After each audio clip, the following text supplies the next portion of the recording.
Okay, picture this for a second. What actually happens when AI hacks faster than humans can patch? Imagine a tiny, frantic stickman desperately trying to plug holes in a sinking ship, right? But meanwhile, a massive robotic arm just keeps punching brand new holes at lightning speed. That is exactly the terrifying new reality we are facing right now in the summer of 2026. Artificial intelligence has crossed a threshold where it can exploit software flaws way faster than any human defender could ever hope to respond. So let's dive into this because this isn't some far off science fiction anymore. It's the single most urgent crisis currently facing our global digital infrastructure.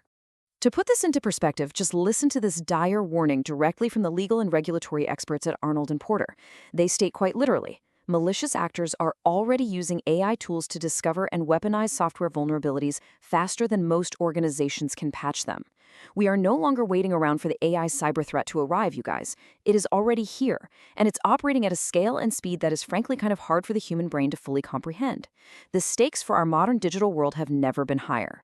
And that brings us to the core focus of today's explainer, the AI cyber arms race, OpenAI Daybreak versus the threat.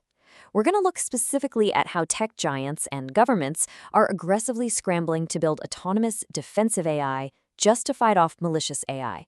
We are literally building machines to fight machines. Section 1. The speed of AI attacks. Let's unpack the massive scale of the cyber problem facing critical infrastructure today, because the speed of these attacks is completely rewriting the rulebook. Look, top-tier institutions are basically sounding the alarm. Over in the UK, the Bank of England, the Financial Conduct Authority, and Treasury put out a joint statement explicitly warning that frontier AI models, the absolute most advanced AI available, now exceed what skilled human practitioners can achieve in cyber attacks. They're faster, they operate at a much wider scale, and honestly, they cost less for the bad guys to use.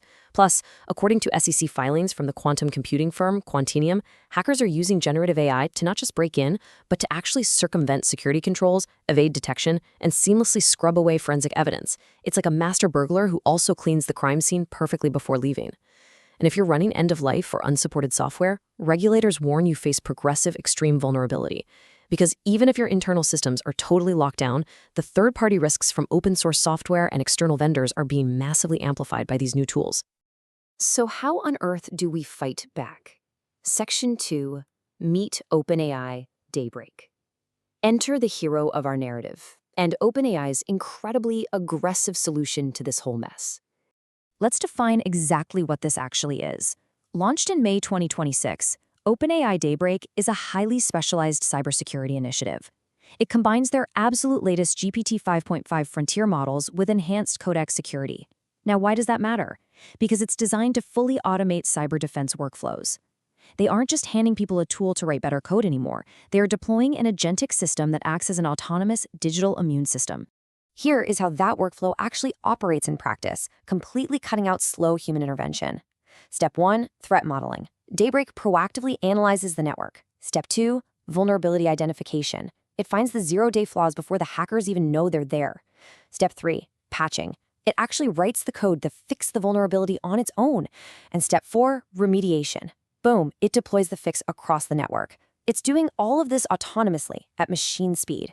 You don't have some exhausted human security analyst staring at a dashboard at 3 a.m. waiting to approve a patch. Daybreak is doing it instantly, because if it doesn't, a malicious AI is going to exploit that exact same vulnerability just as fast. But of course, OpenAI is not the only player in this space. Section 3. The rivalry. Anthropic Glasswing. Let's shift our focus to the broader market and introduce the intense corporate arms race happening behind the scenes. We are looking at a clash of two absolute heavyweights here, OpenAI Daybreak versus Anthropic's Project Glasswing. Before Daybreak even hit the market, Anthropic released a preview of their Claude Mythos model as part of Glasswing. And let me tell you, Claude Mythos is no joke. Based on their announcements, this model autonomously found thousands of zero-day vulnerabilities across every major operating system and web browser.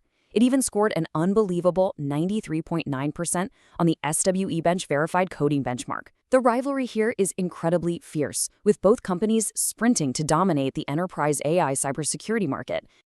Just to give you a sense of the scale here, look at this number, 150. That is how many organizations Anthropic has already deployed Glasswing to, spanning 15 different countries. We're talking about protecting absolutely critical sectors: power grids, water supplies, healthcare systems, global communications. These tech companies are essentially transforming into private automated defense contractors for the world's most vital infrastructure. Now, this massive rivalry just dumps fuel on another huge industry issue: the open versus closed AI debate. Because models like Claude, Mythos, and GPT 5.5 are so incredibly good at finding software vulnerabilities, a huge argument has exploded over whether they should be open weight, meaning anyone can download and use them, or strictly locked down. Critics are shouting that our digital infrastructure is completely unprepared for an open source hacking machine to just be roaming wild. But on the flip side, industry experts are publishing op-eds arguing that banning open source AI would crush innovation, lock in corporate monopolies, and ironically, harm national security in the long run. It's a massive ideological clash happening right at the center of the cybersecurity world. But actually, it gets even wilder. Because this trend of hyper-specialized lockdown AI isn't just about digital code. Section 4. Locking down biological threats. Let's broaden the scope just a little bit. Literally weeks after Daybreak, OpenAI rolled out Rosalind Biodefense on June 1, 2026. It's powered by their life sciences model, GPT Rosalind. So, while Daybreak is scoped for cyber, Rosalind is scoped for biological threats, pandemic preparedness, and genomics. And just like those cyber models, it is heavily restricted, available only to vetted US government partners and very specific developers. What we are seeing here is the deliberate creation of incredibly secure, highly specialized enterprise sales channels. These AI companies are embedding themselves directly into the most locked-down government procurement categories on the planet. Of course, with AI companies moving straight into national defense territory, the government had to act. Section 5. The White House steps in. Let's look at how they tried to referee this rapidly escalating arms race. The spring of 2026 was just an absolute whirlwind. Market innovations were moving so fast, they essentially forced sweeping government crackdowns. Check out this timeline. On April 7th, Anthropic drops the Claude Mythos preview. Barely a month later, May 12th, OpenAI counters with Daybreak. Realizing the private sector is just moving at light speed, the White House issues the Trump executive order on AI on June 2. And then, the absolute shocker. Just weeks later, on June 19, the US government officially bans Anthropic's newest models, Fable 5 and Mythos 5. Let's actually break down that June 2nd executive order, because it's a really fascinating mix of carrots and sticks. On the voluntary framework side, you have things like pre-release review windows and a vulnerability sharing clearinghouse for the industry. Sounds nice and cooperative, right? But then you have the mandatory implications. The order creates a classified benchmarking process run by the NSA to evaluate commercial AI capabilities. It also signals heightened Department of Justice enforcement of existing criminal statutes against AI-enabled cyber attacks, specifically targeting autonomous AI agents. So the government is voluntarily asking for cooperation while holding a very large, mandatory intelligence and law enforcement stick behind its back.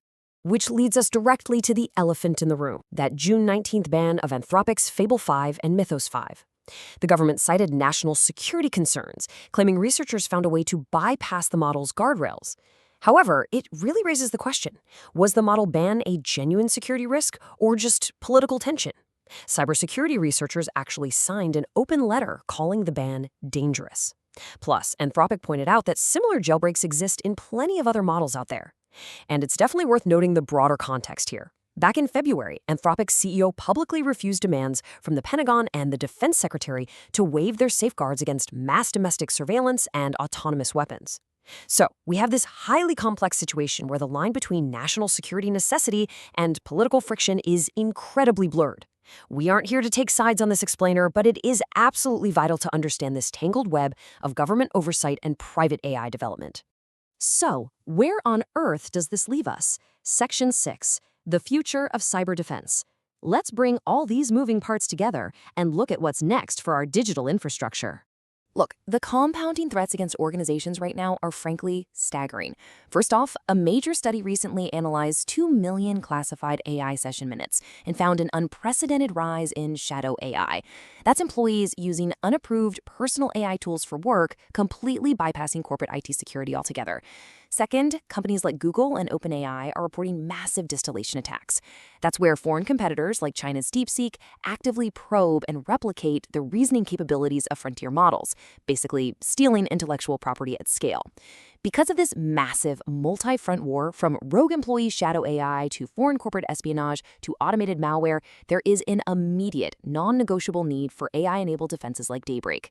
You simply cannot operate a modern enterprise today without an AI defense that moves at the exact same speed as an AI-driven attack. Which leaves us with this one final, incredibly provocative thought. As we deploy autonomous agents like OpenAI Daybreak to battle autonomous threats like Claude Mythos or malicious state-sponsored bots, are human cybersecurity professionals becoming obsolete? Are we officially transitioning into a world of pure AI-to-AI cyber warfare, where the machines just fight it out in the background and we just cross our fingers and hope our fragile stickman defenses hold up? It is a profound question about the ultimate role of humanity in this accelerating digital arms race. Keep learning, keep questioning, and we'll see you on the next explainer.